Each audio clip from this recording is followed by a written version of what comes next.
Hello. I'm in a pretty safe and happy space in my garage here. I'm in Nashville, Tennessee, and my family are in Australia, and I haven't seen them for 2 weeks, and I won't see them for another 2 weeks.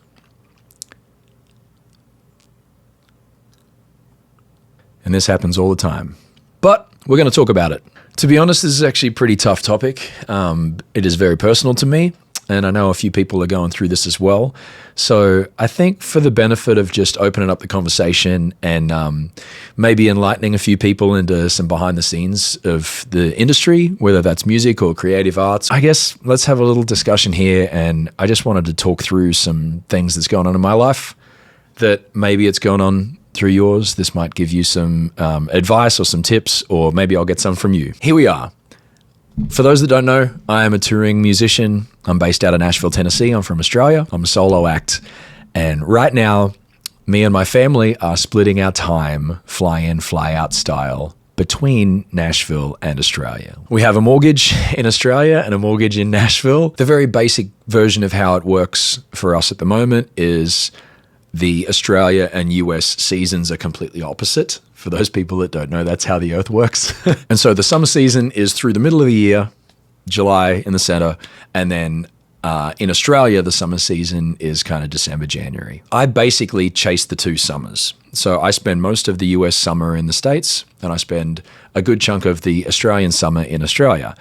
And in between those two times, I fly in and fly out back to Australia, mostly with Nashville being my base. In the middle of the summer in the US, my family come to the States, and then they also come over as well. But essentially, I'm back and forth internationally very frequently. And that's not just Australia, that's everywhere else, because good old life of a touring musician. Let's go. We can talk about the negatives in a little bit, but I want to start with the positives. One of the big positives, often for a month at a time, I have uninterrupted work time, meaning right now it's Sunday at 3:30 p.m. in the afternoon, and instead of going and grabbing beer and pizza with my friends or playing pickleball or golf or whatever, something that I would much prefer to do, I'm filming a video talking about my personal life and how freaking difficult it is to not be able to see my family. Though that's actually a positive.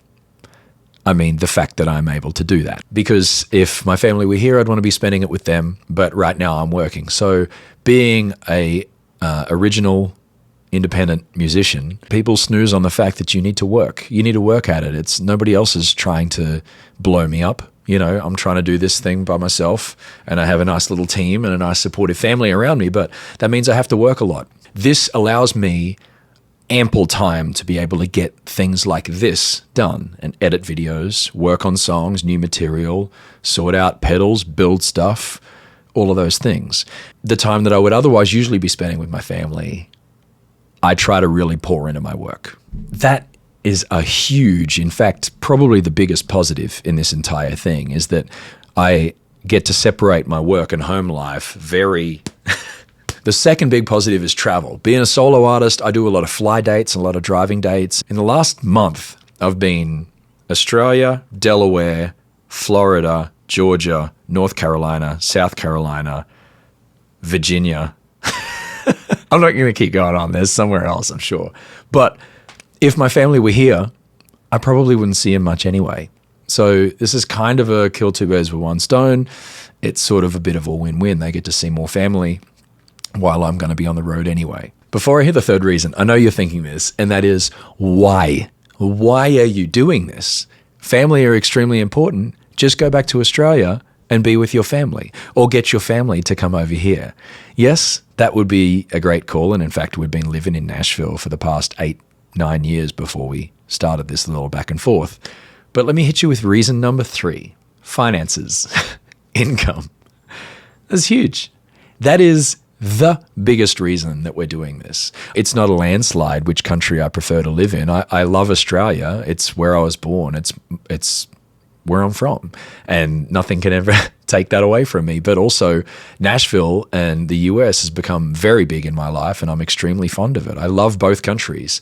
And if family weren't a factor, we could live in either. Finances are huge. This might be a little insight into the Australian music scene, but me personally, if I was to live in Australia, I would very much need to choose a pigeonhole or choose a lane. And Australia, being the wonderful country that it is, what it is not is populated large enough.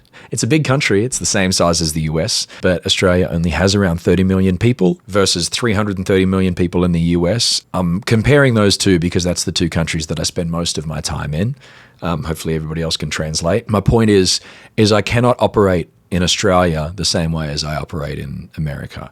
The genre of music that I perform, which happens to be a mixture of acoustic pop, R&B, country, that doesn't really exist in Australia. It does. It's not 0%, but it's difficult finding regular venues to tour to be able to satisfy certain portions of the population and actually afford to tour.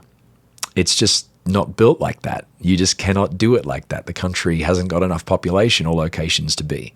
Whereas the US absolutely does. Because there's more population, because people really appreciate broader forms of music and diversity and arts, I just have a much easier time finding my fans over here. So I end up spending more time in the States. Okay, only a couple of negatives, but they happen to be pretty big ones. Obviously, number one, I'll go a month without seeing my wife and kids.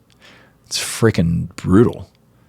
Like, it really, there's no, it sucks. It absolutely sucks. And even though I speak with them every single day on FaceTime, I'm the kind of person that I'll smack my wife on the butt, or I'll push my kids or hug them or whatever. And that's extremely important to me. Even though I'm having the conversations with them on the screen, just that hug time or being in the room with them time doesn't really exist when I'm away. And obviously that's very difficult. And for anybody else who does fly in, fly out stuff, I know you absolutely know what I'm talking about. That is very difficult, but I will say the positive in that negative is that my wife Carly and kids Goldie and Alto are extremely supportive of what I do.